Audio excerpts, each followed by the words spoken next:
된 관계로 쉬는 시간 없이 바로 종합 토론을 이어가도록 하겠습니다. 네, 먼저 진태원 선생님과 박경남 선생님에 대한 지정 토론은 앞서 이미 진행을 했기 때문에 김혜경 선생님, 이미숙 선생님, 정우봉 선생님, 이은지 선생님 네 분에 대한 지정 토론을 먼저 진행을 하겠습니다. 네, 종합 토론은 지금 좌장을 맡아주신 저희 학회장 신동호 선생님의 주관 아래 종합 토론은 진행을 하도록 하겠습니다. 네, 뭐 종합 토론이랄 건 없고요. 저기 선생님 그 오늘 발표하신 분들 스케줄을 여기다 옆에 띄워주시면. 네, 잠시만요. 네. 프로그램 여기다 띄워주시면. 시간이 많이 지체돼서 제가 뭐 모두 말씀드린 것보다 나중에 종합 말씀을 드리고요. 바로 지정 토론으로 들어가겠습니다. 그 앞에 두 분 아까 말씀하신 것처럼 이미 했기 때문에 굉장히 소중한 발표였었는데 여러 선생님들한테 충분한 시간을 못 드린 것 같아서 대단히 죄송합니다. 먼저 그러면 지금 이미숙 선생님에 대한 김혜경 선생님. 그러니 김혜경 선생님 오늘 그 굉장히 중요하신 그 이타고에 대해 저도 원경도 전공자이기 때문에 이타고가 재밌게 들었었고 선생님 책도 제가 몇 권 가지고 있는 것 같습니다. 아무튼 김혜경 선생님에 대해서 지정 토론이 지금 홍승식 선생님이신가요? 맞는지 네. 모르겠어요. 네네. 좀 부탁드리겠습니다. 네.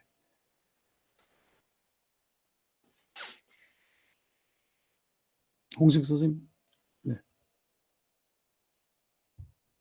안 계시나요? 지금 계시는데요. 마이크가. 지금 마이크를 한번 켜보시겠어요? 네, 안녕하십니까? 네네. 네. 안녕하세요. 네네. 예, 목소리 들리시나요? 예, 잘 들립니다. 네. 예. 그러면 이제 시작하겠습니다. 네. 예. 일단, 이 소중한 학회에 초대해 주셔서 대단히 감사합니다. 아마 시간이 많이 지체된 것 같아서 저로서는 어쩌면 좀 다행이기도 합니다. 조금만 얘기하면 될 것 같아서요. 김혜경 교수님은 개인적으로 이전에 같은 이타고에 대한 책을 낸 적이 있다는 인연으로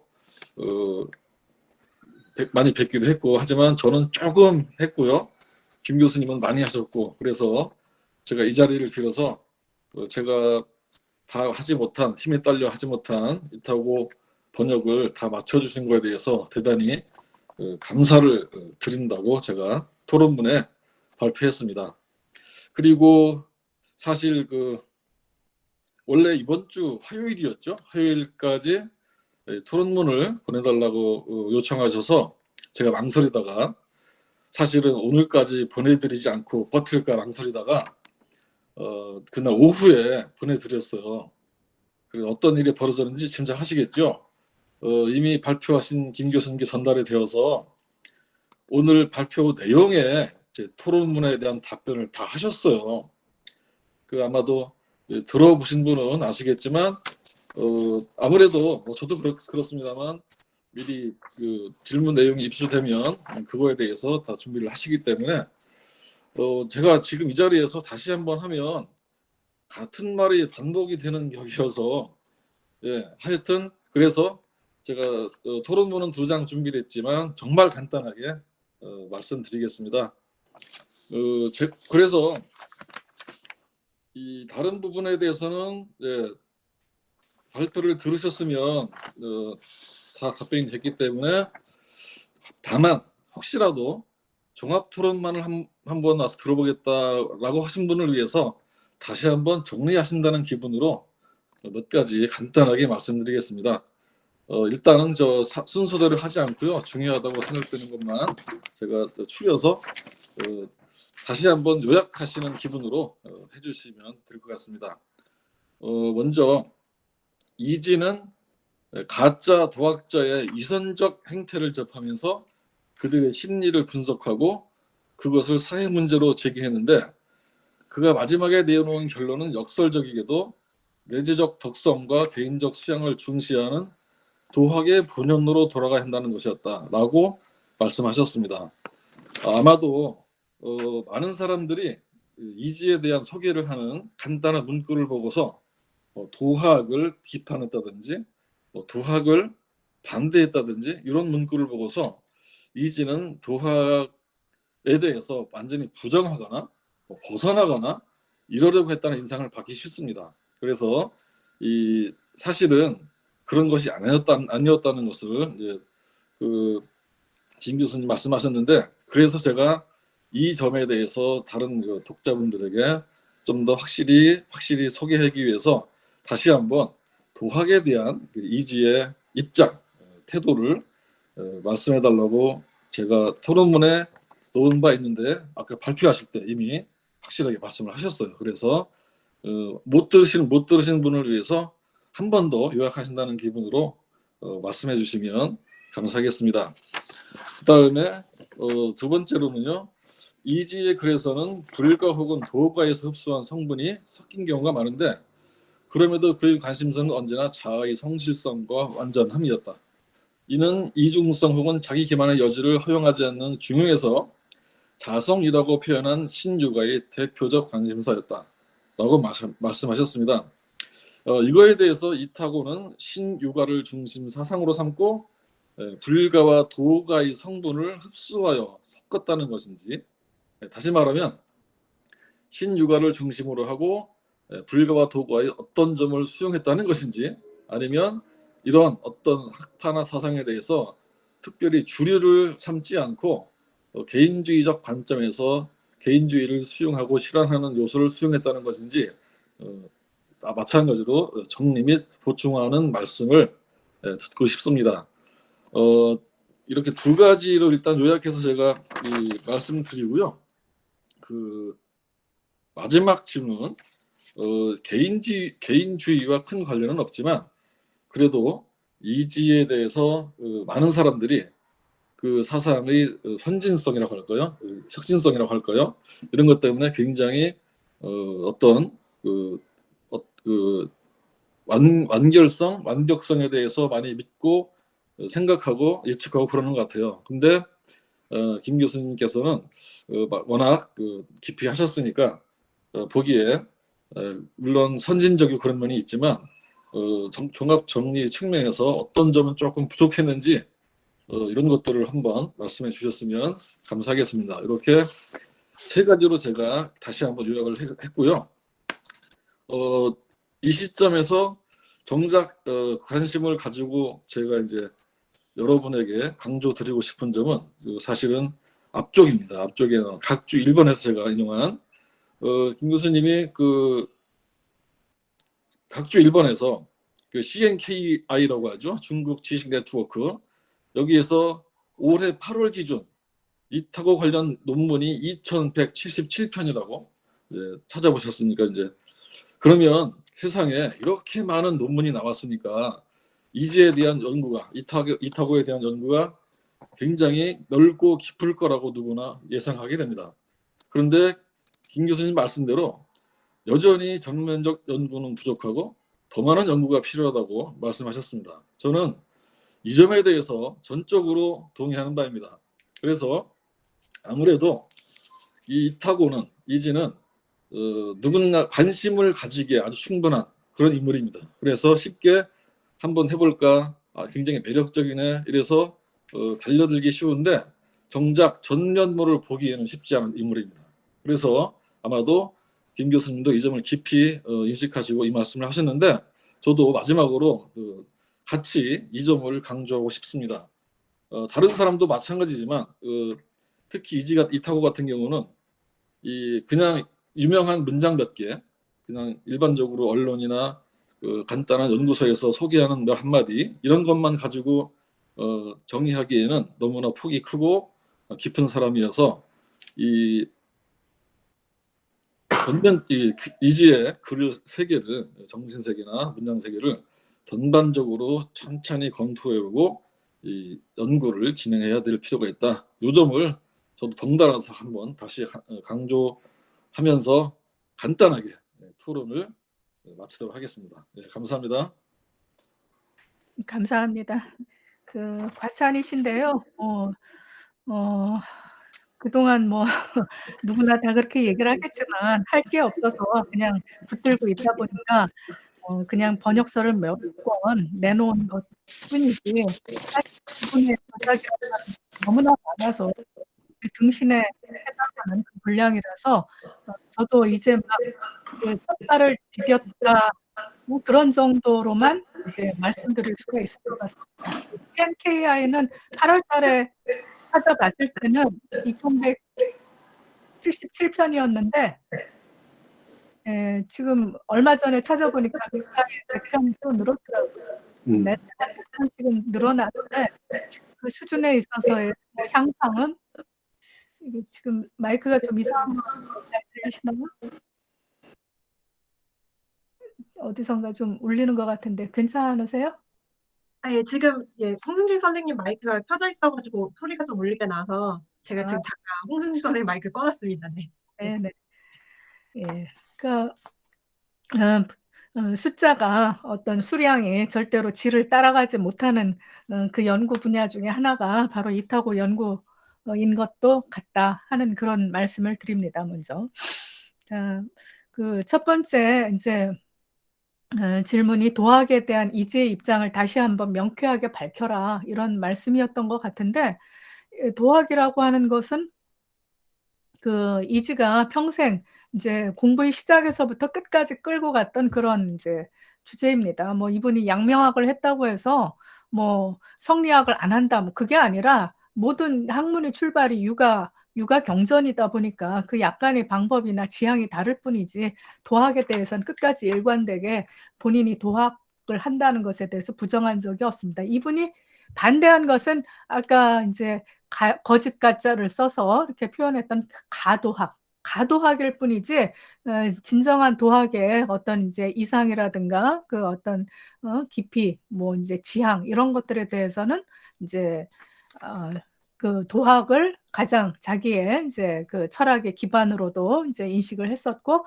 그 바탕에서 모든 것을 풀어 나가게 됩니다. 그래서 두 번째 말씀하셨던 뭐 이제 불과 도가의 성분을 어떤 식으로 흡수했느냐 이것에 대한 이제 답변이 첫 번째하고 관련이 있는데 이지의 학설 중에서 아주 중요한 것 중에 하나가 삼교 귀유설이라고 하는 것입니다. 삼교는 유불도를 얘기를 하고 귀유할 때 귀는 돌아갈 귀에 유학할 때 유자입니다. 이 유불도라고 하는 것은 항상 그 유불도에서 얘기하는 모든 이치가 그 유학의 그런 어떤 근본으로 귀결한다. 이 입장은 평생 뭐 이제 내려놓지 않은 이제 변치 않는 그런 본인의 신념입니다. 그래서 그 본인이 이제 다양한 학문적인 관심사가 있고 뭐 많은 것을 공부하다 보니까 그런 것들 중에서 필요한 것은 언제든지 취사 선택해서 자신의 글에 학문에 이제 삽입을 시키지만 그래도 이제 부인할 수 없는 것이 우리 공자님이야말로 이제 정말 최고의 성인이시고 우리 유학의 가르침이야말로 어떤 것으로도 이제 넘어갈 수 없다. 그러니까 유명한 일화가 있는데 마테오 리치하고 만났을 때 이제 마테오 리치는 선교사니까 이제 천주님의 하나님의 그런 어떤 이제 이치 사상을 뭐 열심히 설파하지 않았겠습니까? 근데 이지가 이제 만나보고 나서 뭐 일리는 있으나 이치에 닿기는 하나 그래도 이제 우리 공자님의 이제 그 이치를 저 사람이 알지 못한 그런 점은 아주 불쌍하다. 이제 우리 유학의 그런 이제 본연의 어떤 이치를 저 사람이 좀 깨달아야 할 텐데 그렇게 아쉬워하는 대목이 있습니다. 그래서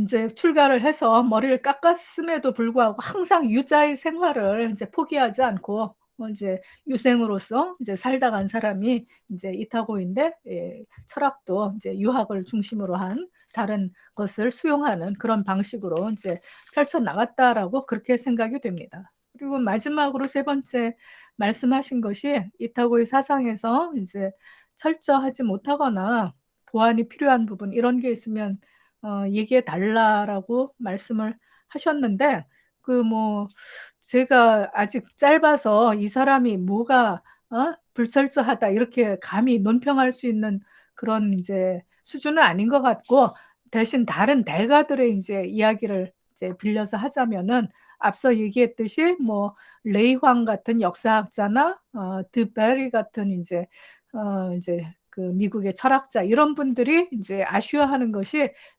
이지라는 인물이 사회적인 개선, 개혁, 이제 이 사회를 위한 어떤 이제 그 체계적인 사상 이런 것들을 이제 내놓지 않은 그런 부분에 관심이 없었다는 그런 점입니다. 그래서 이 좀 불철저했다. 이제 이런 식으로 너무 개인에만 치우쳤다. 이런 식으로 이제 평가를 하는데 제가 보건대는 그건 그 불철저했다라고 말할 사안이 아니라 이지는 이지 나름대로 자아를 추구하고 이제 개인의 어떤 완성을 위해서 그 시대와 이제 대결하면서 본인이 할 수 있었던 최선을 다했던 것이고 이지 당시에 이지가 그 사회 개혁을 위해서 무슨 논변을 하거나 무슨 이론을 설파하거나 강학을 했다거나 그렇다고 해서 그것이 어떤 변화를 가져올 수 있는 그런 분위기가 아니었다는 것을 본인도 알고 지금 저희들이 봤을 때 저희들이 보기에도 그래요. 그러니까 본인이 할 수 있는 최선으로서 내 자신의 어떤 이제 탐구, 자기 완성 이런 것에 좀 더 치중하지 않았던가. 그러니까 이걸 가지고 이지의 뭐 이제 모자란 점이라든가 아쉬운 이제 불철저한 점이라고 얘기하는 것은 그 이지에 대해서 논변하는 그 연구자의 입장에서 나오는 그런 이야기인 것이지 이지 자체의 그 어떤 입지에서 그 사람의 어떤 이제 생애나 사상을 놓고 평가할 때 불철저하다. 이 사람처럼 저는 치열하게 그 자기 인생을 완성시키려고 그렇게 노력했던 사람을 뭐 제가 있다고밖에 하지 않아서 다른 사람과 뭐라고 비교하기는 어렵습니다만은 중국 역사에서 이 사람만큼 그렇게 치열했던 사람이 또 있을까? 잘 없을 거라는 그런 생각이 듭니다. 그래서 각자의 이제 입장 따라서 얼마든지 단점은 발견할 수가 있겠죠. 예, 뭐 그 당시 사람들은 행실을 놓고 이제 다만 여러 사람들을 차별 없이 대하기 때문에 여성들이나 지위가 낮은 사람들이나 이런 사람들도 다 끌어안고 이제 본인이 또 스스로를 낮춰서 사대부에서 승려의 신분으로 이제 격하하는 그런 삶을 살면서도 이 세상에 이제 다양성, 다원성 이런 것들을 이제 스스로 보여주는 삶을 살려고 했던 그 단일 절대 성리학의 이라고 하는 이런 관점을 이제 그 부정하는 그런 삶을 살았던 그런 관점에서 볼 때 저는 제가 말씀드릴 수 있는 불철저한 점은 없다라고 말씀드리고 싶습니다. 이상입니다. 고맙습니다. 앞에 두 분하고 지금 이타고까지 이 세 분이 결국은 서구의 개인주의라고 하는 것과 동양적인 어떤 개인 중시 혹은 개인에 대한 어떤 표현과 같은 것들의 그 의미를 어떻게 접목시킬까, 그리고 얼마만큼 또 그것이 개인적인 삶에서 치열한 의미를 갖는가 하는 것들을 철학적으로 이렇게 다룬 내용이라고 볼 수가 있을 것 같습니다. 뭐 다 아시다시피 서구의 개인주의라고 하는 것은 이제 데카르트부터 출발을 해서 가장 중요한 것은 역시 기계론적인 자연관이라고 하는 것이 중요할 것 같아요. 그 조금 시간 개념도 그렇고 서구는 이렇게 정리를 했는데, 문제는 로크와 같은 경험주의자들도 다 그것들 개인주의적인 그런 합리적인 계보만이 아니라 그걸 다 통과를 해서 보려고 하는 철학적인 담론이 있고, 또 그리고 나서 그러한 것을 속에서 파생이 되면서도 마르크스라든가 뭐 프로이드라든가 또 니체라든가 이런 사람들이 개인주의를, 근대적인 개인주의를 돌파해서 제기했던 문제들, 또 그 이후에 뭐 다 아시다시피 오늘 나왔지만 뭐 데리다라든가 뭐 이런 뭐 들레즈라든가 뭐 여러 가지 사람들의 담론 그 계보가 있어요. 그래서 현대에 와서는 이제 근대적인 개인주의를 비판할 수 있는 그런 어떤 자기 토포스를 가지고 있는 데 비해서 한국의 어떤 면에서 우리의 현대적인 그런 학문은 그런 담론들을 우리가 스스로 만들지를 못했다. 그리고 그것을 하나의 그 유비적으로 자꾸 사용을 하고 있다라고 하는 것이 문제가 아닐까 싶고, 그러면서 어떤 면에서는 동양적인 또는 또 중국에서 뭐 양주의 철학도 여기 나왔고 이타고도 나왔습니다만 이런 것 속에서 개인에 대한 중심을 어떻게 봐야 될 것인가. 아마 이런 것들은 이제는 뭐 포스트 모던이라고 하는 것도 이제 한번 뭐랄까 어떤 팬데믹 시대 이후에는 다른 의미를 가질 테니까 너무 개인주의라고 하는 것이 근대적 개인주의는 완벽하고 명징한 그런 인식을 토대를 얻었다라고 하는 데서 우월하다고 볼 필요는 없을 것 같아요. 뭐 그런데 어쨌든 간에 우리 동아시아나 이쪽에서 있던 여러 가지 개인에 대한 단상들, 생각들을 설명해 주는 것들은 매우 필요한 것 같은데 아까 어느 선생님이 말씀하셨던 것처럼 명확한 그런 그 정의 방법이 좀 다르거든요. 그러니까 소고적인 뭐 3단 논법을 사용하는 것도 아니고 뭐 종자 플러스 유개념으로 설명하는 것도 아니고 그러한 때에 현대 학문을 하는 우리로서는 어떻게 정리해 줘야 되겠냐 하는 그런 절실한 문제가 있는 것 같습니다.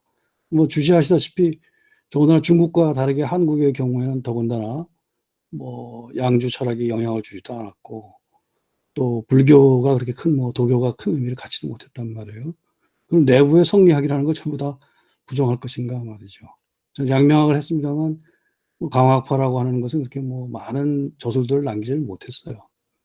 그래서 이러한 그 철학적인 담론이 많이 없는 상태에서도 이거를 어떻게 설명해 나갈 것인가 하는 문제도 있을 것 같고 아까 또 이타고에 대한 말씀도 나왔지만 한 인간에 대한 그 이해가 얼마만큼 전반적일 수 있을까. 너무 지나치게 모든 것들에 대해서 알아야 된다라고 하는 것도 강박관념이거든요. 사실은 현대에서. 그러니까 뭐 어떤 전체라고 하는 것들을 상정했을 때에는 항상 부분밖에 다루지 못했거나 아니면 상당히 그 부조화도 있을 거고 주자에서도 뭐 조만 이론이 우리가 얘기되듯이 초기 사상과 후기 사상도 다를 것이고 여러 가지 문제들이 있단 말이죠.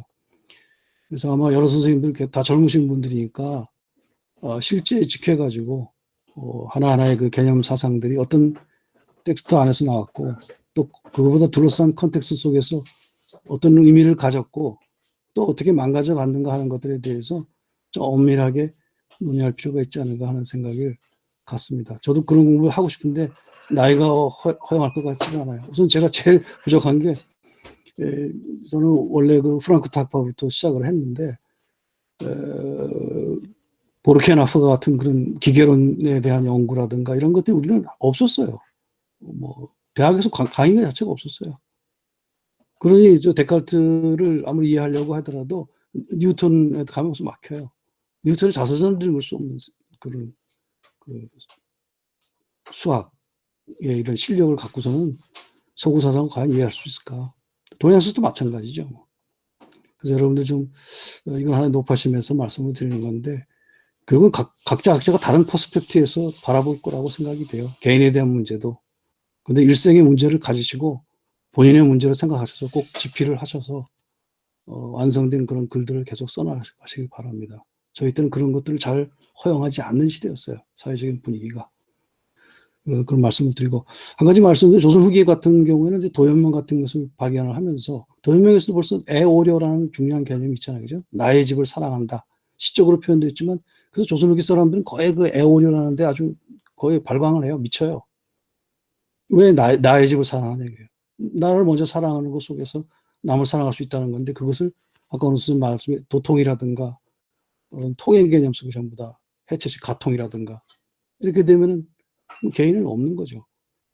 그러니까 개인에 대한 의식이 없었던 것이 아니라 자꾸 어떤 것은 사회적으로 매몰된단 말이죠. 그걸 돌파하려고 어떻게 할 수 있는가.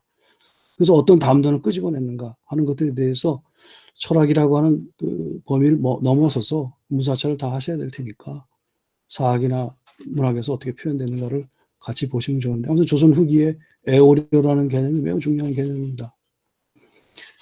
나의 집을 사랑하지 않고서는 다른 사람을 사랑할 수 없다는 거예요. 도연명에서부터 출발이거든요. 근데 중국 문학에서는 그렇게 심하게 나오질 않았어요.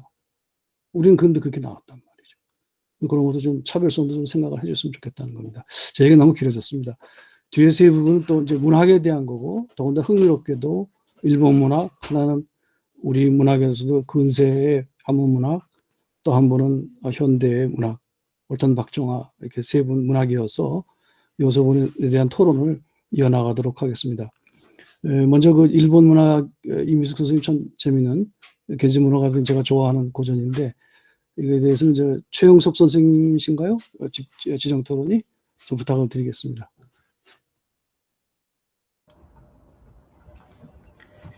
네, 오브라 선생님께서 제 토론문 좀 네.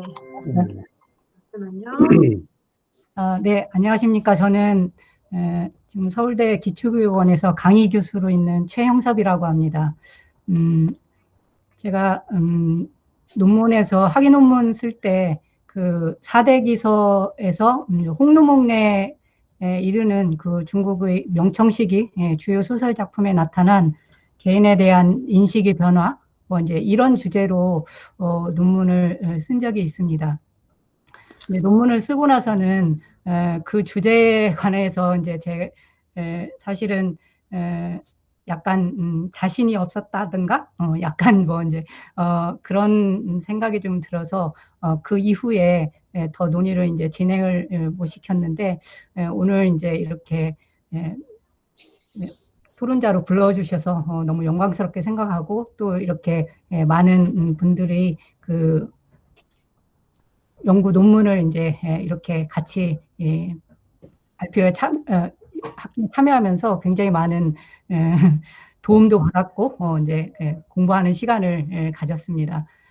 이미수 선생님 제가 이제 일본에 대해서는 너무 몰라갖고 그 좋은 토론자가 되기는 좀 어려울 것 같지만은 어쨌든 제가 읽은 내용대로 한번 질의문을 읽는 방식으로 토론을 진행해 보도록 하겠습니다.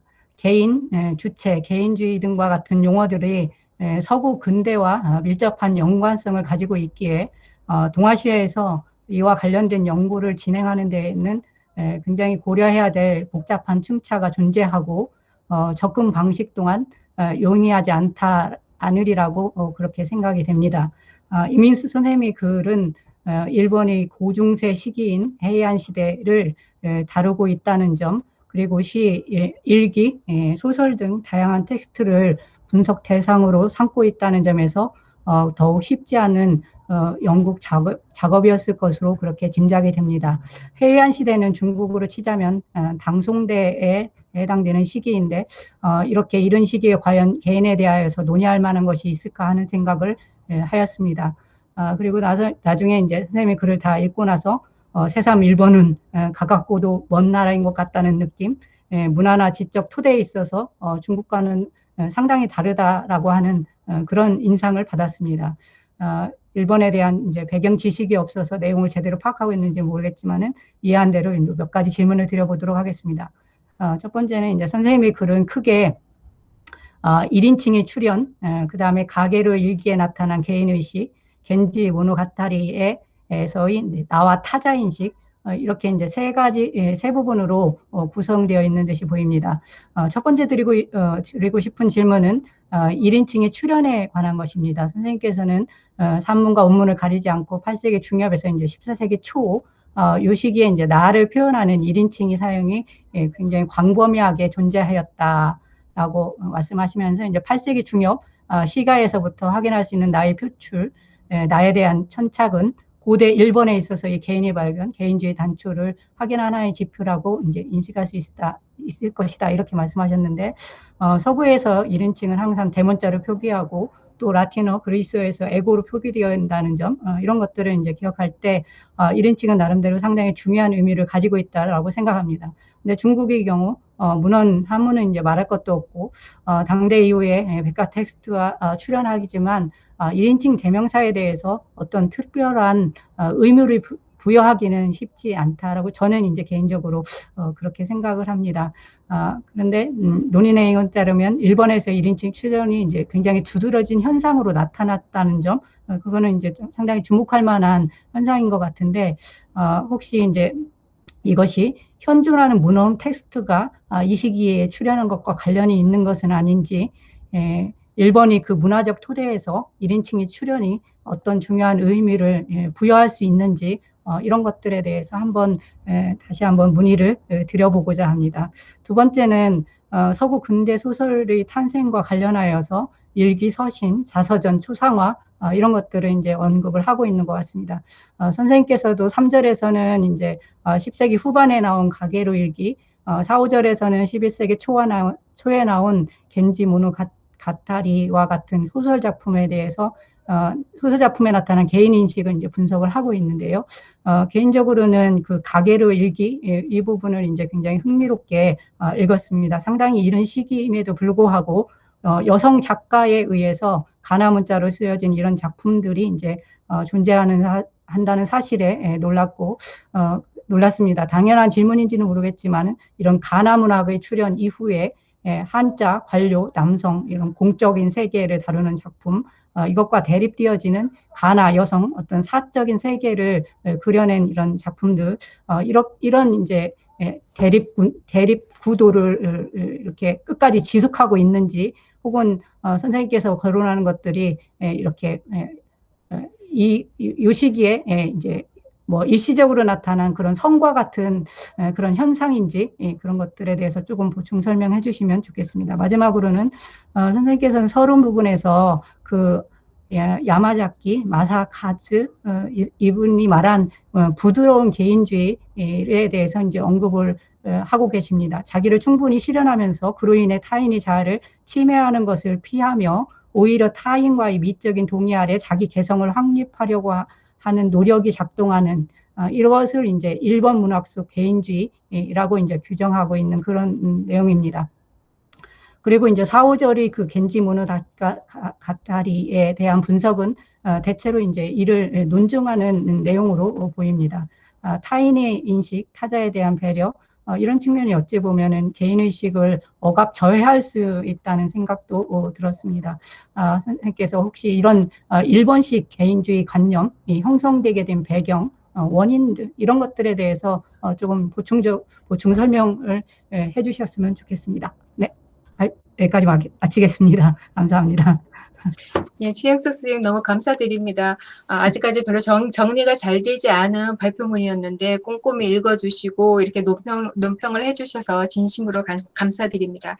그래서 오늘 선생님 3가지 문제에 대해서 일단 말씀을 해주셨는데요. 그래서 첫 번째 같은 경우는 일단 제가 이 글을 쓸 때는 이 시기에 8세기 이후, 그러니까 저희가 거의 이제 그 일본 문학을 고전 문학을 전공하는 사람으로서는 거의 어떤 그 문학 연구의 출발은 망요부터 일단 시작이 되거든요. 그래서 이 시기에 1인칭이 뭐 특별하게 출연했다 그런 의미가 아니라 일단 저 같은 경우에는 그렇다면 1인칭이 있다면 1인칭이 많이 사용됐다면 나에 대한 어떤 그 천착이라든가 이런 어떤 개인에 대한 의식이라든가 이런 것을 밝힐 수 있지 않을까라고 생각해서 그러니까 일단 항상 저희가 이제 분석하고 있는 망요부터 그 중요한 어떤 그 문학 작품에 나타난 그 용례를 한번 살펴봤다는 그런 의미입니다. 그래서 뭐 이게 일반적으로 이때 뭐 일본에 1인칭이 많이 나왔다라든가 이런 식으로는 거의 이해를 안 할 것 같고요. 일단 저 같은 경우에도 아마 이번에 개인이라든가 개인주의라는 이런 이 테마를 받지 않았다면 별로 이 부분에 대해서는 깊게 고민하지 않았을 거라고 생각을 합니다. 그런데 이제 그 이전에도 저 같은 경우는 와레라든가 나라는 이제 거기에 대해서 좀 이렇게 주목을 하면서 제가 했던 거는 뭐 개인이나 개인주의라기보다 자의식 부분에 대해서는 계속 좀 연구를 해왔거든요. 그래서 이번에도 오늘 이제 그런 질문을 이제 안 계신데 일단 저로서는 계속 머릿속에 이 자의식과 이 개인의 발견이라는 거를 어떻게 이거를 정리해야 되는지가 끝까지 저로서는 지금까지도 좀 하나의 화두이고 의문입니다. 그래서 거기에 대해서 오늘 별로 이제 좀 이야기가 많이 나오지 않았는데 그거는 제가 앞으로 좀 숙제로 계속 좀 생각해야 될 부분인가라는 생각을 하고요.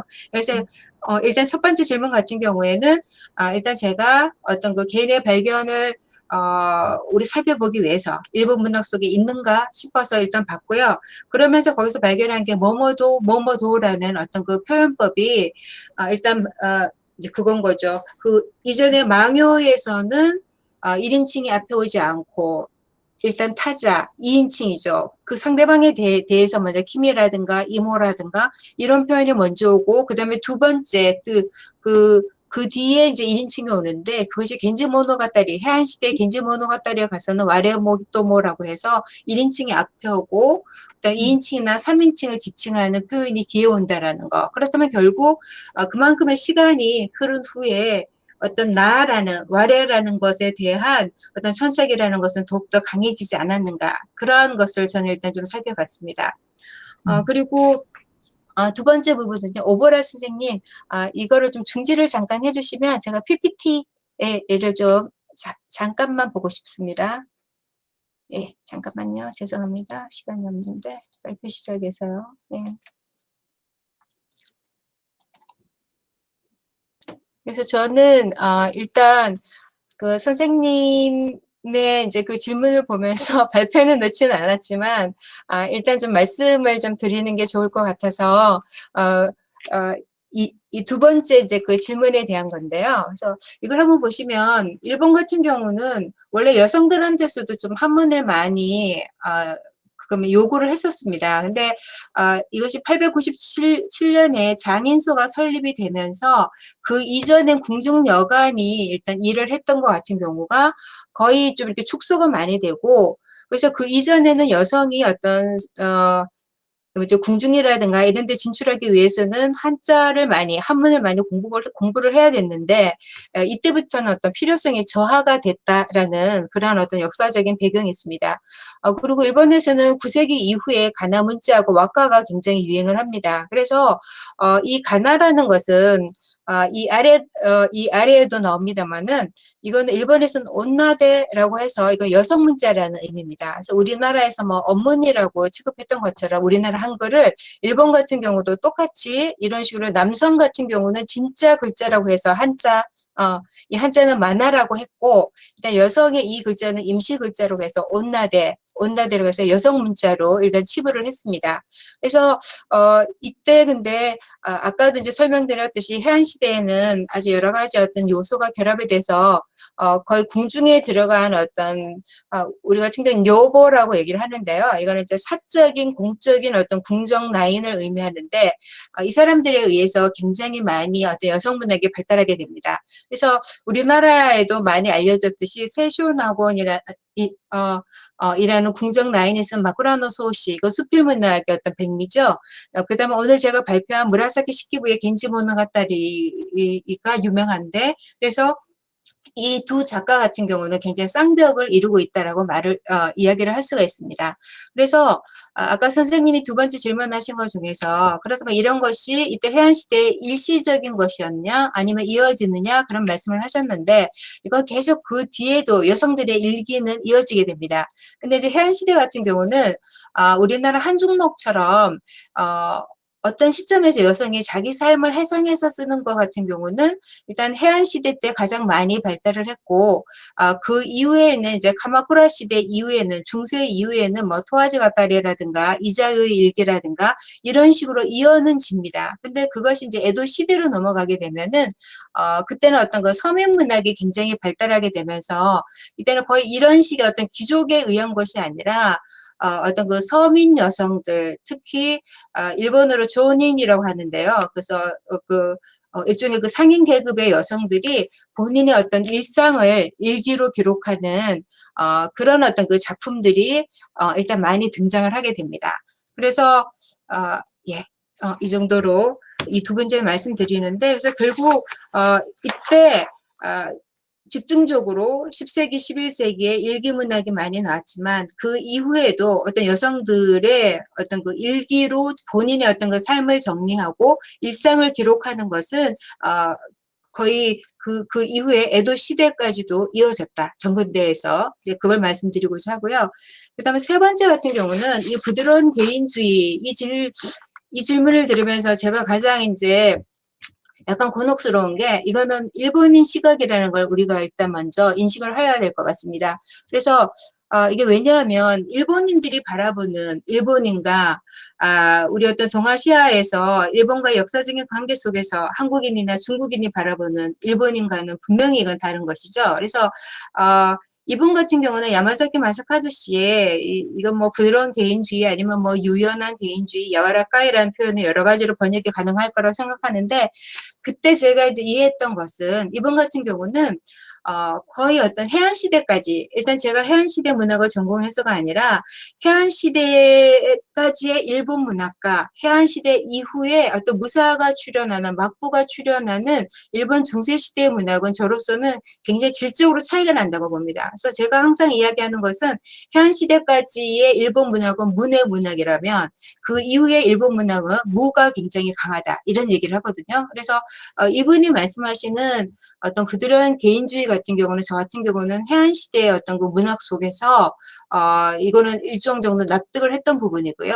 그 이후에 여러 일본에는 전쟁에 관한 어떤 문어가다리가 굉장히 중세부터 많이 나오게 되고, 근세 같은 경우에도 보면은 어떤 자기 주군을 지키기 위한 일종의 복수담이라든가 그런 게 많이 나오잖아요. 그랬을 때는 일단 여기서 말한 어떤 부드러운 개인주의라든가 이런 거하고는 조금 다를 수가 있을 것 같습니다. 그래서 그거는 어떤 그 시대에 따라서 해안까지, 해안 이후라는 식으로 조금 이제 생각을 해야 될 것 같고요.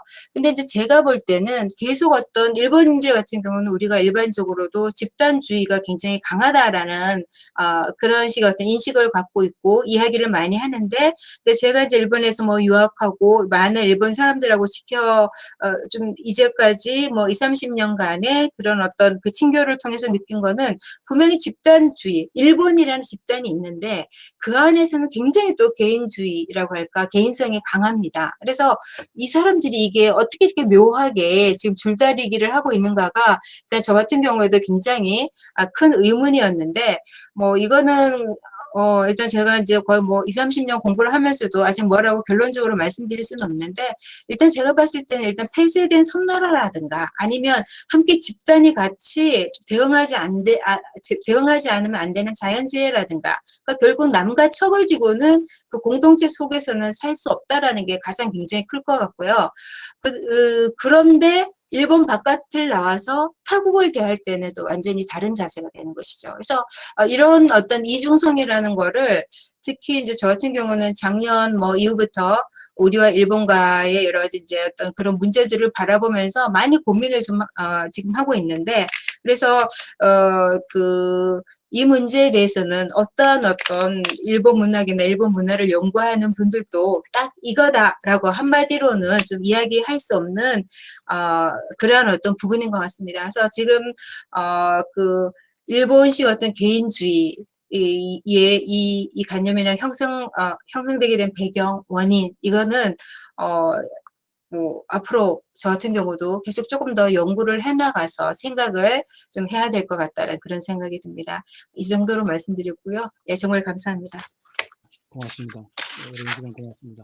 다음으로는 그 동호봉 선생님의 그 화제일기 연구에 대해서 우리 박동욱 선생님이 지정표인데요. 박동욱 선생님.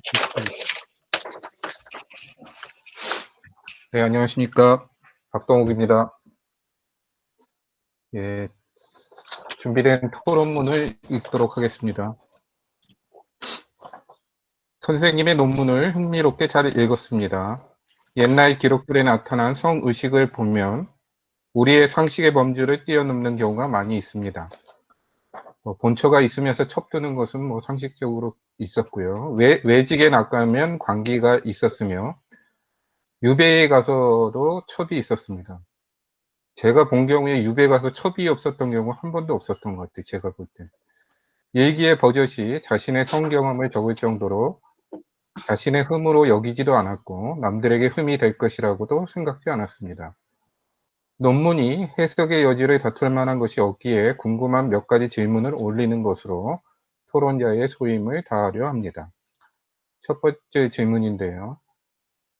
두 사람 간의 관계가 선생님께서는 1880년 무렵부터 1898년까지 지속되었다고 하셨는데 논문에서 다룬 기간은 불과 한 2년 남짓, 길게 잡으면 한 3년 정도까지인 것 같습니다.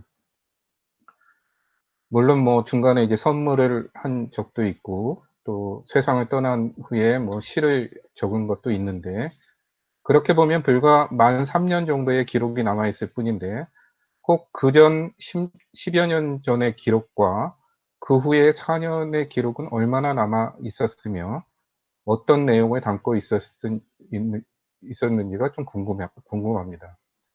두 번째 질문은요.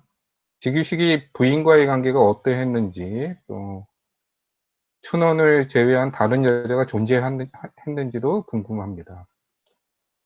세 번째는요. 일기에서 정담은 실제 남녀 간의 대화도 의미하겠지만 이 정황상 볼 때는 성관계를 암시한 단어로도 쓰이고 있습니다. 직유식은 배우자가 있었고 춘원도 배우자가 있었습니다. 뭐 합법적인 배우자였는지는 확실치 않지만 이렇게 서로의 배우자가 있으면서 20년 가까이 관계를 지속해 왔다는 것이 선뜻 이해되지 않습니다. 요즘 말하는 다자간 연애인 폴리아모리가 떠올려집니다. 당시 이러한 연애 형태가 종종 있었는지 그러한 예가 있었다면 설명을 부탁드립니다. 직위식이 춘원에게 주었던 선물도 흥미롭게 보았습니다. 또 뭐 소설 이런 게 참 재밌었는데요. 현재 좋아하는 여자에게 보내는 일반적인 선물과 크게 다르지 않아 보입니다. 혹 선물보다 두 사람의 관계를 지속하기 위한 경제적 도움이 정기적으로 있었다면 어떤 규모와 어떤 방식이었는지 궁금합니다. 제가 언뜻 보기에는 약간의 스폰서 같은, 이 사랑이 아니라 약간 스폰서 같은 느낌도 좀 드는데 거기에 대해서 어떻게 되는지 좀 말씀해 주셨으면 좋겠습니다. 당시 이러한 연애 형태가 종종 있었는지 뭐 그거 한번 4번 했죠. 예.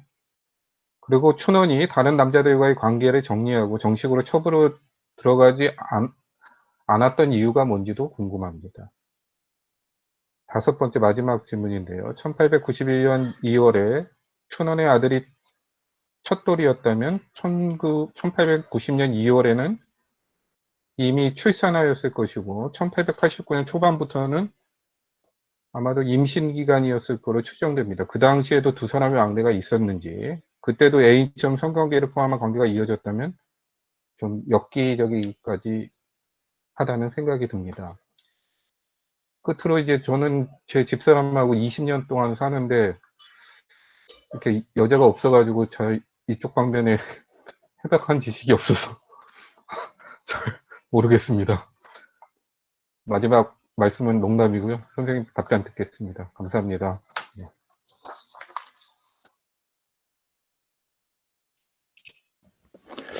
예, 고맙습니다. 제가 원고를 좀 늦게 드렸는데 이렇게 꼼꼼하게 읽고 좋은 말씀 해주셔서 고맙습니다.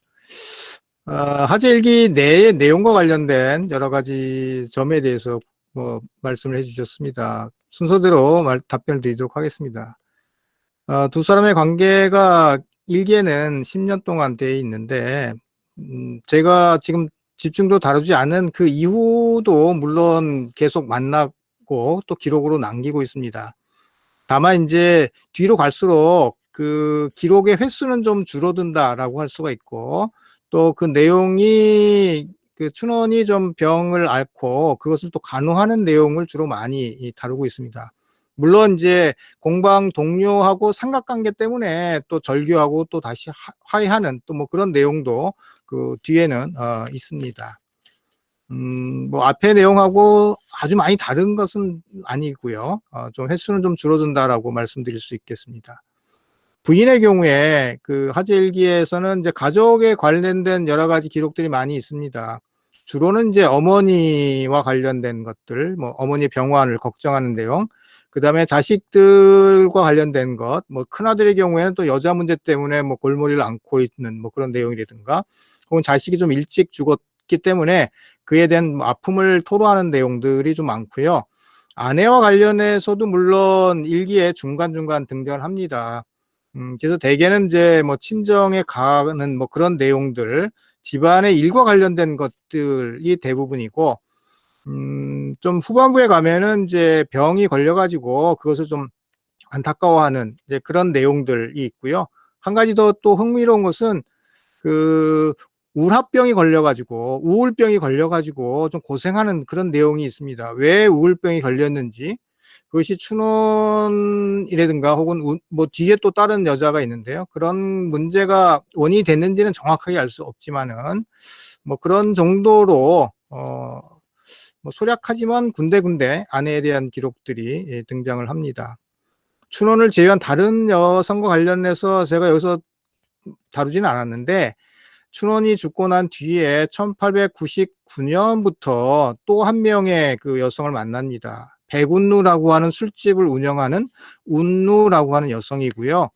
그 여성하고의 만남도 거의 10년 동안 운누라고 하는 여성이 죽을 때까지 그 관계를 이제 이어가게 됩니다. 대개 이제 백운누라고 하는 이제 술집인데요. 그 술집에 방문해서 같이 뭐 이야기를 나누고 뭐 돌아오는 또 뭐 절교했다가 또 화해하는 뭐 그런 내용이 또 있습니다. 가깝게 지냈던 교제했던 이제 그러한 여성이 있었고요. 그 밖에 이제 하재 일기에는 공방 동료 부인들과의 그런 관계들 좀 지금 봐서도 흥미로운 내용들 그런 여성과 관련된 기록들이 꽤 많이 있어서 뭐 그런 것도 조금은 다 다룰 필요가 있겠다고 생각됩니다. 그래서 세 번째는 여기서 이제 그 되게 이제 이야기를 하고 왔다라고 하는 것이 많이 있는데 제가 봐서는 그걸 번역을 제가 할 때 이제 정담을 나누고 왔다. 한문으로는 담회라고 씁니다. 이야기할 담자에다가 회포 회자를 주로 써요. 그래서 회포를 나누고 왔다든가 뭐 이야기를 나누고 왔다 이런 정도인데 저는 그거는 성적인 관계를 암시하거나 그런 것을 보여주는 것은 아니다라고 생각이 됩니다. 그래서 장춘원에 가서 이야기를 하고 집으로 돌아오는 정도라고 할 수가 있을 것 같고요. 다만 이제 군데군데 그런 성적인 관계를 유추해 볼 수 있는 뭐 예컨대 그런 새벽까지 같이 있다가 돌아왔다든가 뭐 이런 것들은 어느 정도 유추는 가능하지만 또 단정까지 하기는 조금 어려운 측면도 있습니다. 이제 그런 것들이 조금은 내밀한 그런 관계다라고 추정할 수가 있고 결정적으로 좀 더 분명하게 자기가 외도를 했다라고 하는 것을 나타낸 것은 서울에 출장을 갔을 때 여관에 묵고 있는데 어느 여인이 유혹을 해가지고 받아들였다. 뭐 그런 일기 내용이 이제 간단하게 기록되어 있습니다. 그것은 이제 분명한 이제 그런 관계를 보여주는 것이다라고 말씀드릴 수 있을 것 같습니다. 그 다음에 그 연애 관계라고 하는 것이 오늘날 지금 선생님이 얘기하신 다자간 연애는 아니다라고 생각이 됩니다. 일종의 저도 명확하게 말씀드리기는 어렵지만은 지기슈의 경우에는 좀 이렇게 일방적이랄까요? 좀 바보 같다랄까? 좀 정성을 다하는 이제 그러한 모습을 보여주고 있는 것이고, 춘원의 경우에는 그 연애라고까지 하기가 조금 망설여진 부분들이 있습니다. 그러니까 그게 그래서 좋은 호감을 갖고 있고 뭐 만나기도 하지만은 더 이상의 진전을 원하지는 않고 또 춘원도 다른 남성을 또 만나기도 합니다. 외박을 하고 돌아오기도 해요. 그래서 그것을 목격하고 지기식이 화가 나가지고 뭐 절교를 하기도 합니다. 뭐 어쨌든 그런 약간 좀 서로 대하는 태도가 감정이 조금은 다르다. 그게 지금 얘기하는 그런 다자간 연애하고는 좀 많이 좀 다르다라고 일단은 말씀드릴 수 있을 것 같습니다. 그 다음에 네 번째 질문에서는 현금, 돈을 줍니다. 근데 정기적인 것은 아니고요. 그것을 기록을 다 남겼는데 대략 한 1년에 한 4번 내지 5번 정도, 많으면 6번 정도고요. 그 한 번에 주는 현금은 대략 한 5냥, 그 다음에 뒤에 가면 한 10냥 정도가 됩니다. 그 액수가 어느 정도냐, 오늘날의 물가로 보면은 그 미투리 한 켤레가 한 냥 2전이라고 이렇게 기록이 되어 있습니다. 그리고 대개 누구 부조를 할 때 10냥, 20냥 정도를 해요. 그래서 아마 오늘날 화폐 가치로 계산하면 한 10,000원에서 좀 이상이다라고 생각이 되고, 그 춘원에게 주는 그 돈이 물론 그런 경제적인 지원이다라고 할 수가 있는데 그렇게 뭐 많지는 않다라고 할 수가 있습니다. 어느 정도 도움은 되겠지만은 그렇게 물질적인 지원을 하는 것이 오늘날 우리가 얘기하는 그런 스폰서나 이런 것하고는 굉장히 많이 다르다라고 할 수가 있고, 액수가 아주 많은 그런 액수를 주는 것은 물론 아니고요. 그런 뭐 현금 이외에 여러 가지 선물을 하는 것이 그런 어쨌든 돈에 의한 이런 것들이 아니라, 물론 돈도 있지만은 그 여러 가지 자기가 준비했던, 자기가 직접 샀던, 또 서울 출장 가서 여러 군데 돌아다니면서 구입했던 것들을 주는 그러한 그 것들이 훨씬 더 중요하게 우리가 살펴볼 필요가 있지 않겠는가라고 생각이 됩니다.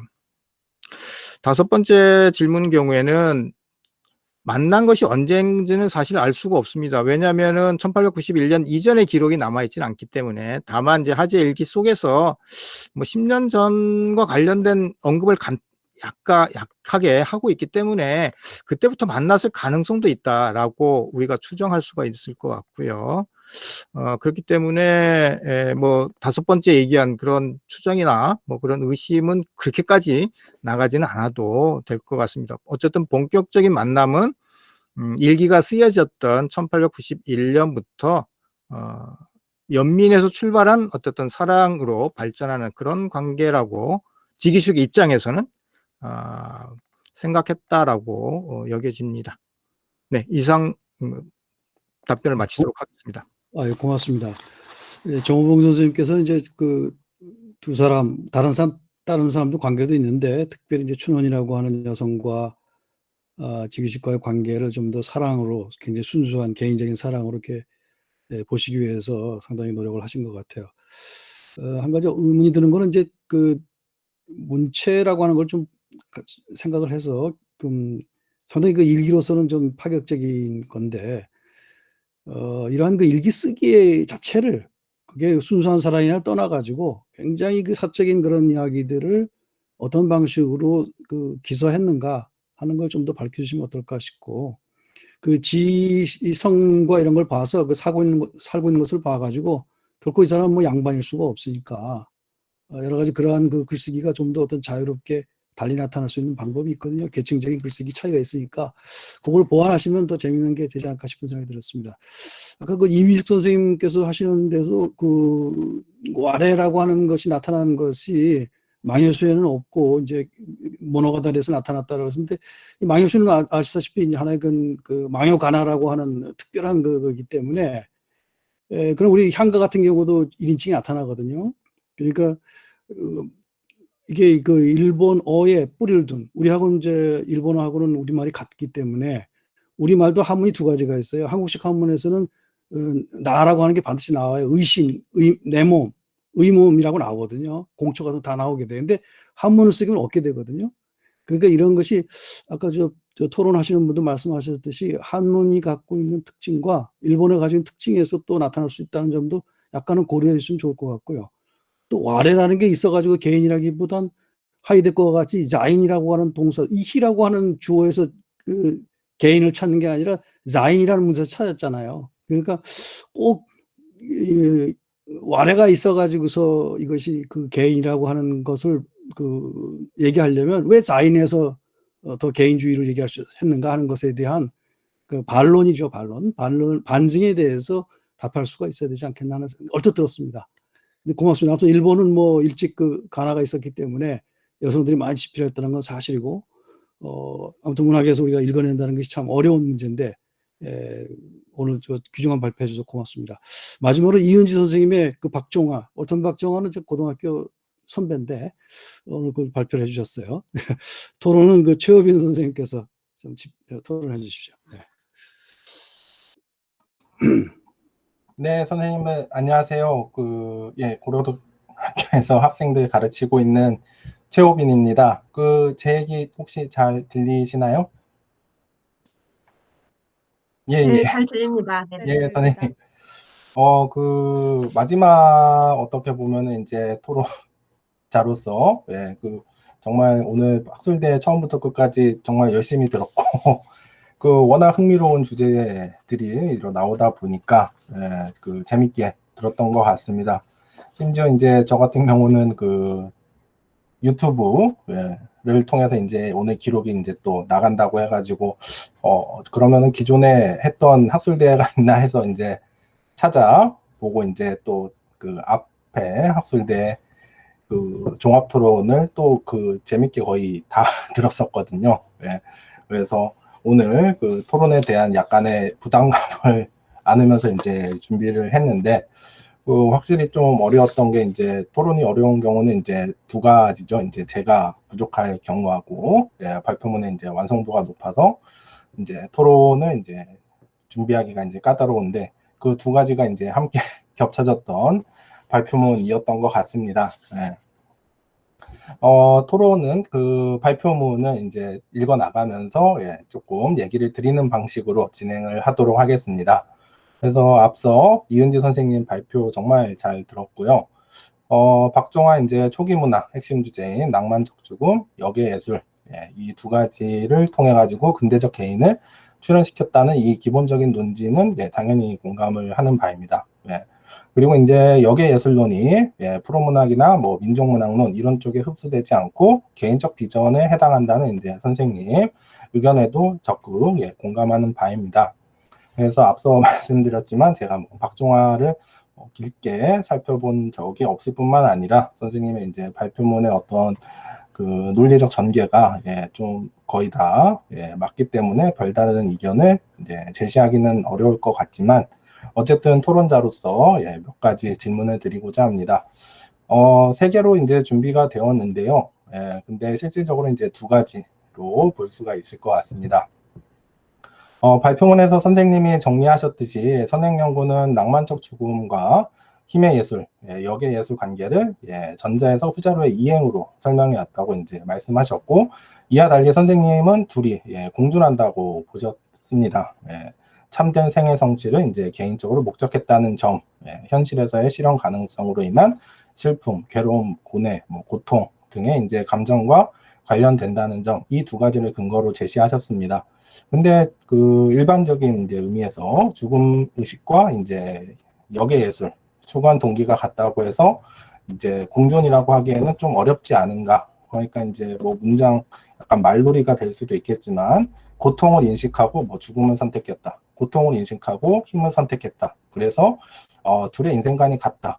예, 그렇게 앞부분에 고통을 인식했다는 것보다 보통 이제 인생 간의 어떤 차이라고 하면 오히려 후자, 죽음을 선택했느냐, 삶을 선택했느냐, 이 차이성을 얘기하시는데 선생님 앞부분 이제 고통을 공통적으로 인식했기 때문에 이제 공존으로 본다라는 맥락으로 저는 좀 받아들였습니다. 물론 결론 부분에서 조금 예, 정리를 이제 해주시긴 했지만, 그래서 이제 예를 들면은 11실로 돌아가다 예, 분석하신 거에서 선생님은 예, 죽음을 현재의 삶을 이제 부정하는 동시에 참된 삶을 얻게 해주는 것이다 라고 해석을 하셨는데, 이 문장만 이제 놓고 봤을 때 이제 역의 예술, 힘의 예술 또한 이제 죽음이 부정하는 그 현재의 삶에 예, 포함되는 것이 아닌가 싶습니다. 때문에 선행연구자들이 죽음의식과 역의 예술의 관계를 공존이 아닌 이행으로 많이 설명했던 것으로 보이고요. 그 다음에 박종화 일기에서 그러나 우주에는 진이 있지만 인생의 때에는 허위로 술을 놓았다 라는 구절도 앞선 시분석에서 보여준 예, 죽음의식과 좀 차별화된 의식이라고 생각이 됩니다. 그래서 이제 같은 질문이지만 이제 좀 나누어 보았습니다. 그래서 1922년 1월에 발표된 이제 영혼의 승방모 예, 선생님이 분석하신 것과 그 같은 시기에 이제 쓰인 것을 보인 일기 예, 이 두 글이 유사한 인생관을 지녔다고 하셨는데, 제가 보기에는 그 고뇌를 거쳐서 선택했다는 점 외에는 인생관이 유사하다고 판단할 수 있는 지점이 좀 찾아보기 어렵지 않은가. 예. 즉 선택의 결과가 한 글에서는 죽음을 예측했고 이제 다른 글에서는 죽음 대신에 이제 우주의 진이 있어서 죽음이 아닌 내 삶의 삶으로 돌아가겠다라고 한 것. 예. 그래서 과정이 유사하다고 해서 인생과까지 유사하다고 보기에는 무리한 해석이 아닌가 싶고, 그런 맥락에서 박종화의 일기가 놓여야 할 게 앞부분에 대한 어떤 죽음의식을 이제 비교하는 부분이 아니라 내용상 3장에 들어가는 게 맞지 않나라는 생각을 했습니다.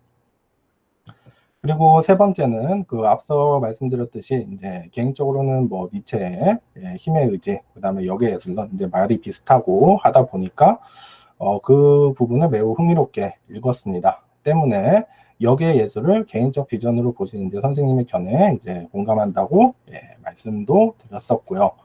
근데 이제 그 읽고 나서 궁금한 점은 이 힘이 왜 예술과 연결되어야 하는지에 대한 이제 그 궁금증이었는데요. 그 일반적으로 낭만주의에서 예술은 그 외부 현실과 불화하는 개인이 외부 현실과 분리된 자기만의 세계를 구축한 예술 세계를 이제 가리키는데, 이를 통해 가지고 개인은 예술을 그 자기만의 근거, 완전히 외부 현실과 내부 현실을 구분하는 세계를 마련함으로써 거기에 이제 안주하려는 경향을 이제 보이는 그것 때문에 이제 예술에 안착한다라고 설명을 하고 있습니다. 물론 이에 대해서는 낭만주의의 예술 발생에 대해서는 뭐 다양한 의견이 있지만, 그런 일반적인 설명과 변별되는 박정화 고유의 입장이 있어야 되고, 그리고 그 예술을 이제 박정화가 이제 어떠한 맥락에서 생각을 했는지 그게 드러나야만 여기 그 이제 개인주의, 개인에 대한 어떤 독특성, 세계 이런 것들이 설명이 될 수 있지 않은가라는 생각이 들었습니다.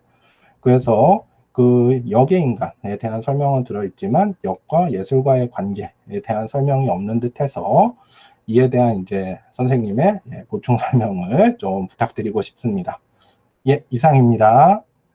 고맙습니다. 두 분, 우리가 보통은 이제 고전 한문을 많이 다루는데, 오늘 현대 근세 한문을, 근세 문학을 다루면서 시사점을 많이 받았습니다. 제 개인적인 생각으로는 최호 변호사님 말씀하셨듯이 역시 니체 영향이 강한 것 같아요. 그리고 우리가 역이라고 하는 한자를 외자로 쓴 적이 없죠. 찌까라라고 하는 일본을 통해서 들어온 니체의 그 우파의 해석이 아닌가 싶어요. 상당히 영향을 받았다는 생각이 들고, 아까 예술과의 관계에서도 우리가 생각할 때 유겐트 스틸 같은 게 대표적이지 않습니까?